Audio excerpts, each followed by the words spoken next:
সরস্বতী পুজোর প্রস্তুতি করছিলাম। ঠাকুরের মূর্তিগুলো কিন্তু ভীষণই সুন্দর ছিল।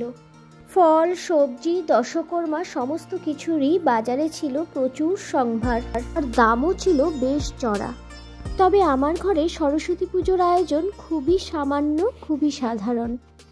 আজকে আমি সকালবেলা ঘুম থেকে উঠে নিজেই পুজোর আয়োজন করে নিজেই পুজো করেছি। স্টুডেন্ট লাইফ থেকে আমরা দুই বোন মিলেই সরস্বতী পুজোর আয়োজন করতাম সকালবেলা উঠে, আর নিজেরাই পুজো করতাম। সেই ট্রেডিশন মেনেই আমি এখনো অবধি ঘরে সরস্বতী পুজোটা নিজেই করে থাকি।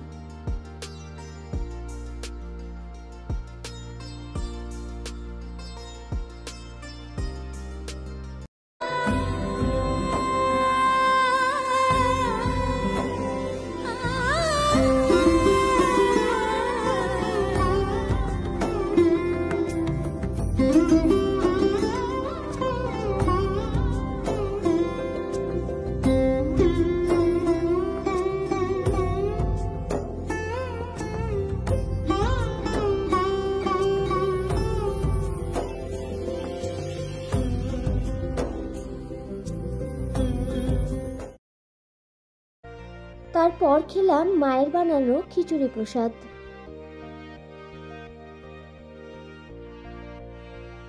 খাওয়া দাওয়ার পর রাতের দিকে একটু বাইরে বেরিয়ে দেখলাম অনেক সুন্দর একটি সরস্বতী পুজো করেছে আমার বাড়ি থেকে একটু দূরেই। তো তোমাদেরও সরস্বতী পুজো কেমন কাটলো সবাই জানিও, আর ভালো লাগলে লাইক, শেয়ার ও সাবস্ক্রাইব করো। সবাই খুব ভালো থাকো, কথা হবে অন্য ভিডিওতে।